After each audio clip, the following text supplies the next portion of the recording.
Are you confident that no votes? Do you have any doubt that Russia attempted to interfere in the 2016 elections? None.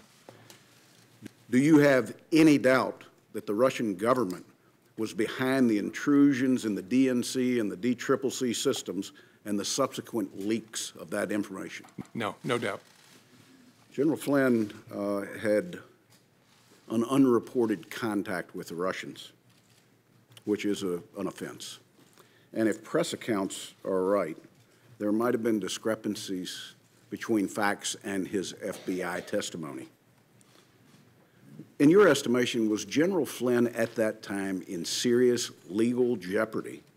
And in addition to that, do you sense that the President was trying to obstruct justice or just seek for a way for Mike Flynn to save face, given he had already been fired? Well, General Flynn at that point in time was in legal jeopardy. There was an open FBI criminal investigation of his statements in connection with the Russian contacts and the contacts themselves. And so that was my assessment at the time. I don't think it's for me to say whether the conversation I had with the President was an effort to obstruct. I took it as a very disturbing thing, very concerning, but that's a conclusion I'm sure the special counsel will work towards to try and understand what the intention was there and whether that's an offense.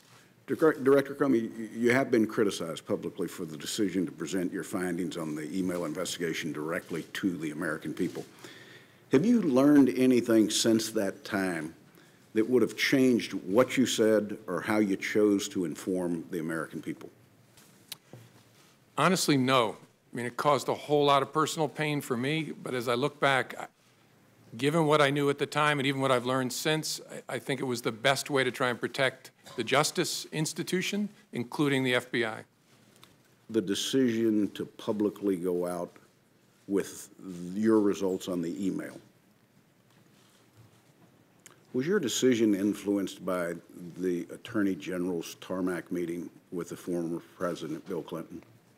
Yes, in a ultimately conclusive way. That was the thing that capped it for me, that I had to do something separately to protect the credibility of the investigation, which meant both the FBI and the Justice Department.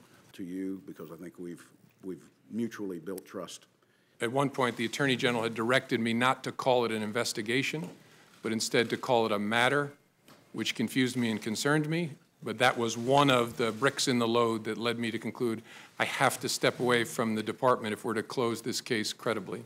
Now, you've had extensive experience at the Department of Justice and at the FBI. You've worked under presidents of both parties. What was it about that meeting that led you to determine that you needed to start putting down a written record? A combination of things. I think the circumstances, the subject matter, and the person I was interacting with. Circumstances first, I was alone with the President of the United States, or the President-elect, soon to be President. The subject matter, I was talking about matters that touch on the FBI's core responsibility and that relate to the President-elect personally. And then the nature of the person. I was honestly concerned that he might lie about the nature of our meeting, and so I thought it really important to document.